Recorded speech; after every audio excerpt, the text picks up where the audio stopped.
আজ আমরা শায়েখ আহমদুল্লাহকে উঠাইতে উঠাইতে আসমানে উঠাই ফেলছি। আর এই কাজটি করেছে জামাত শিবিরের ভাইয়েরা। তাকে প্রমোট করতে করতে উপরে উঠিয়ে দিচ্ছে, আসমানে উঠিয়ে দিচ্ছে। একটা জিনিস মনে রাখবেন, যারা একামতের দিনের পক্ষে কথা বলতে পারে না, একামতের দিনের আন্দোলনে যুক্ত থাকতে পারে না, তারা হচ্ছে বোবা শয়তান। ভণ্ড তাহিরি আর আহমদুল্লাহর দ্বন্দ্বে আপনি আহমদুল্লাহর পক্ষ নিয়ে শেখ আহমদুল্লাহকে আপনি প্রমোট করে উপরে উঠিয়ে নিচ্ছেন। আসলে শেখ আহমদুল্লাহকে, যিনি দিন কায়েমের জন্য এক মুহূর্তের জন্য একটা কথা বলেন না, যিনি ইসলামী কর্মীদের জন্য, যারা দিন কায়েমের কথা বলতে গিয়ে, দিন কায়েমের আন্দোলন করতে গিয়ে নির্যাতনের শিকার হয়েছে, তাদের ব্যাপারে তার এক মিনিটের বক্তব্য নেই। বরং আমরা দেখেছি, আমরা শুনেছি, আমাদের সদ্য জামাতে অন্তর্ভুক্তি হওয়া একজন কর্মী নুরুজ্জামান নোমানী, তিনি দায়িত্বহীন কণ্ঠে তিনি তার ফেসবুক পেজের মধ্যে লিখেছিলেন যে যাকে আমরা সেলিব্রিটি আলেম বলি, সেই সেলিব্রিটি আলেম পর্দার অন্তরালে ইসলামী কর্মীদের বিরোধিতা করেন। এই বিরোধিতা করার মূল কারণ হলো প্রভুরা যেন তার প্রতি সুধারণা রাখে, তিনি তাদেরই লোক, তিনি তথাকথিত দিন কায়েমের আন্দোলনের কর্মী না। এটা প্রমাণ করার জন্যই শায়েখ যারা ইসলামী কর্মী তাদের ব্যাপারে কথা বলে থাকেন। যিনি ভিতরে ভিতরে ইসলামী আন্দোলনের কর্মীদের বিরুদ্ধে বিষোৎকার করে, ইসলামী আন্দোলনের বিরুদ্ধে বিষোৎকার করে, এই শেখ আহমদুল্লাহ তো সেই। মুফতি নুরুজ্জামান নোমানীর সেদিনের পোস্টটি আপনাদের কি মনে আছে? ইতিপূর্বে আমি একটি ভিডিও করেছিলাম। মুফতি নুরুজ্জামান নোমানীর সেই ফেসবুক পোস্টটিতে দেখলে আপনারা বুঝতে পারবেন যে শেখ আহমদুল্লাহ আসলে মূলত কে।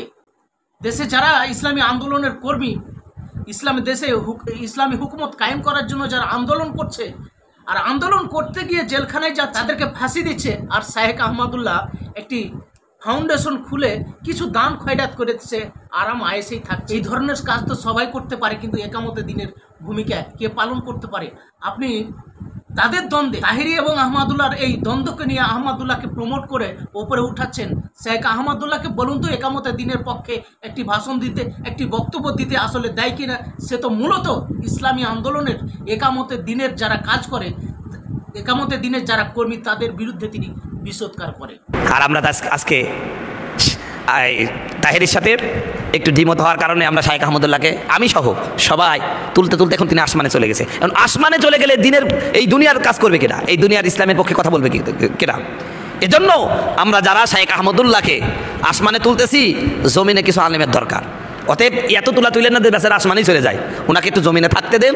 তাকে কথাও বলেন যে আমরা আপনাকে ভালোবাসি, আরও ভালোবাসবো, আপনি ইসলামের পক্ষে, দিন কায়েমের পক্ষে কথা বলেন। দেখবেন শায়েখের আসল রূপ আপনি প্রকাশ পাবেন, আসল রূপ পেয়ে যাবেন। শেখ আহমদুল্লাহর কর্মকাণ্ড তো তাই। যখন কোনো নায়িকা, যখন কোনো নায়ক দু একটি ইসলামী পোস্ট করে, দু একটি ইসলামী ভাষায় কোনো একটি ভালো কথা বলে, তখন শেখ আহমদুল্লাহ ফেসবুকে স্ট্যাটাস দেয়। নায়িকা মৌসুমীর পক্ষে, আপনারা যান, নায়িকা মৌসুমীর পক্ষে তিনি স্ট্যাটাস দিয়েছিল। অথচ বাংলাদেশে যারা একামতের দিনের কাজ করতেছে, ভালো ভালো কাজ করতেছে, দিন রাত 24 ঘন্টা একামতের দিনের কাজ করতেছে, দিনের ভালো অনেক কাজ করতেছে, তাদের পক্ষে কিন্তু এই শেখ আহমদুল্লাহ কোনো ফেসবুকে স্ট্যাটাস লেখে না। নায়িকা মৌসুমীর পক্ষে স্ট্যাটাস লেখেছে। নায়িকা মৌসুমীকে এখন চরিত্রবান হয়ে গেছে, সে তো উলঙ্গ ড্যান্স এবং উলঙ্গ ছবি বানাইতে আছে, তো তাদেরকে নিয়ে ফেসবুকে স্ট্যাটাস দেওয়ার কী ছিল? কিন্তু দেখেন, দিনের কায়েমের আন্দোলনে যারা যুক্ত আছে, যারা ভালো ভালো কাজ করছে, তাদের পক্ষে এ শেখ আহমদুল্লাহ কিন্তু নিতে পারছে না। তাহিরির পক্ষ নিয়ে তাহিরিকে আপনি ধোলাই করছেন, আর শেখ আহমদুল্লাহকে আপনারা প্রমোট করছেন।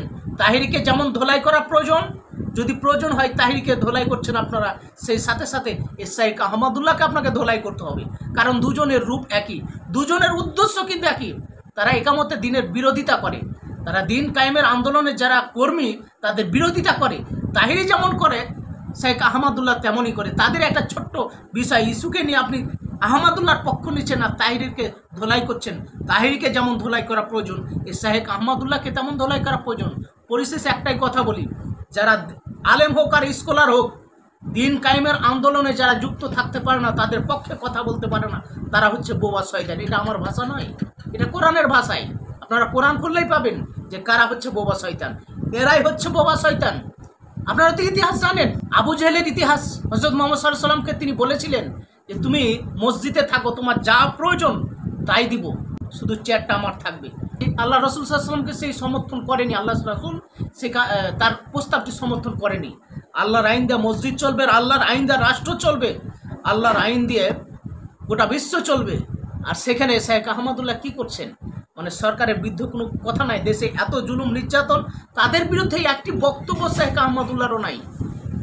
ও একটা সুন্নাহ ফাউন্ডেশন খুলে সেখানে চেয়ারে বসে দান খয়রাত করছেন আর আরামে এসে বসে আছে। এটার নাম কি ইসলাম? এই দিয়ে কি দিন কায়েম হবে? এ হচ্ছে বোবা শয়তান, এরাই হচ্ছে বোবা শয়তান। এখন আমাকে আপনারা বিভিন্ন বাজে কমেন্ট করবেন, কমেন্ট করে আসলে লাভ নাই, কথাটা বলতে হবে। তো ধন্যবাদ জানাই এই যে মাওলানা নুরুল আমিনকে, তিনি এই বিষয়ে কথা বলেছেন, সুন্দর আলোচনা করেছেন। আসুন ওনার সম্পূর্ণ আলোচনাটা শুনবো। শোনার পর আপনার মতামত অবশ্যই কমেন্ট সেকশানে জানাবেন। এটা হলো সেই শায়েক। বাংলাদেশে যতগুলো সেলিব্রিটি শায়েক আছে, ম্যাক্সিমাম সেলিব্রিটি শায়েক দিন কায়েমের কথা বলে না। উল্টা শায়েক আহমদুল্লাহর ফেসবুক পেজের মধ্যে ঢুকে দেখেন, এই দেশের কোনো ইসলামী কর্মীর পক্ষে তার কথা নাই। সারা জেল থেকে বের হয় আলেমদের পক্ষে একটা লাইন তিনি লিখেন না তার ফেসবুকের মধ্যে। কিন্তু যখনই কোনো নায়ক, কোনো নায়িকা সামান্য 2 লাইন ইসলামের পক্ষে কথা বলে, আমরা তখন দেখি এই শায়েক হুমড়ি খেয়ে পড়ে ওই নায়ক নায়িকার স্তুতি গাওয়ার জন্য। ওই নায়ক নায়িকাকে এমনভাবে প্রমোট করে, এমনভাবে পাম দেয়, মনে হয় যেন নায়ক নায়িকাগুলো তাদের সমস্ত কুকর্ম ছেড়ে দিয়ে এখনই জান্নাতি মুসলমান হয়ে গেছে। অথচ 2 দিন না যেতে আগের পেশায় তারা ফিরে যায়। তার বাস্তব প্রমাণ হলো নায়িকা মৌসুমী। এই নায়িকা মৌসুমীকে নিয়ে শায়েক আহমদুল্লাহ এমন কোনো কথা নাই, বলেন নাই, এমন কোনো লেখা নাই, লেখেন নাই, কত তাকে প্রশংসা করলেন। সেই নায়িকা মৌসুমী এখন শরীর দেখায়া টাকা আগেছে দ্বিগুণ কামাচ্ছে। আমার বন্ধুগণ, আমার ভাইয়ের আর একটা কথা বলি, যে আমার বাংলাদেশের 23 জন নাবিক ধরা খেয়েছিল, সোমালিয়ার জলদস্যুরা ধরেছিল। এই জলদস্যুরা যখন ধরলো তখন এরা বললো আমরা মুসলিম। কি পরিচয়? নাবিকরা কোরআনুল কারিমের 4টা সূরা বলেছে সোমালিয়ার ওই মুসলিম জলদস্যুদের কাছে। এই ওসিলায় তাদেরকে মারে নাই, বলছে তোরাও মুসলিম আমরাও মুসলিম, তোরা মারবো না। তাহলে কোরআনুল কারিম তেলাওয়াত করে সেই বেচারারা বাঁচলো।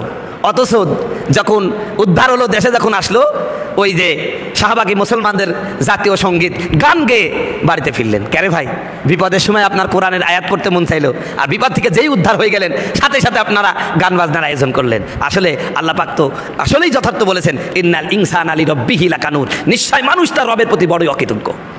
এদের মতো অকৃতজ্ঞ প্রাণী আর কেউ নাই। তো ঠিক তদ্রূপভাবে আমাদের শায়েখ আহমদুল্লাহ ভাই, আল্লাহ আপনাকে যথেষ্ট জনপ্রিয়তা দিয়েছে। এই জনপ্রিয়তার সাথে আপনি একটু ইসলামের পক্ষে কথা বলেন, দিন কায়েমের পক্ষে কথা বলেন। কারণ আপনি যদি দিন কায়েমের পক্ষে কথা বলেন, অসংখ্য যুবক যুবতী দিন কায়েমের গুরুত্ব, মহত্ব, মর্যাদা বুঝতে পারবে। কথা বলুন ঠিক কিনা? আপনার প্রতি কোনো অভিযোগ নাই।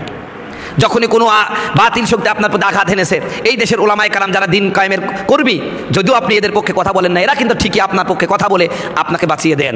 তাহলে আপনারও তো উচিত কিছু না হলেও যারা জেল থেকে বের হয়, যারা বিপদে পড়ে, তাদের পক্ষে 2-5 লাইন আপনি ফেসবুকে লিখবেন। নায়িকা মৌসুমীর বেলায় আপনার লিখতে সময় লাগে না, তারপরে পরিমণির জন্য লিখতে সময় লাগে না, সারাই মাহবুবের জন্য লিখতে সময় লাগে না, তো ইনারদের জন্য লিখতে আপনার এত সময় মানে আপনি এত দেখেন না কেন? কেন ভয় পান? তার মানে দিন কায়েমের তামান্না মনে হয় আপনার মধ্যে নাই। মনে রাখবেন, যার মধ্যে দিন কায়েমের তামান্না নাই, সে লোকটি আসলে প্রকৃত মুসলিম বলে গণ্য হতে পারে।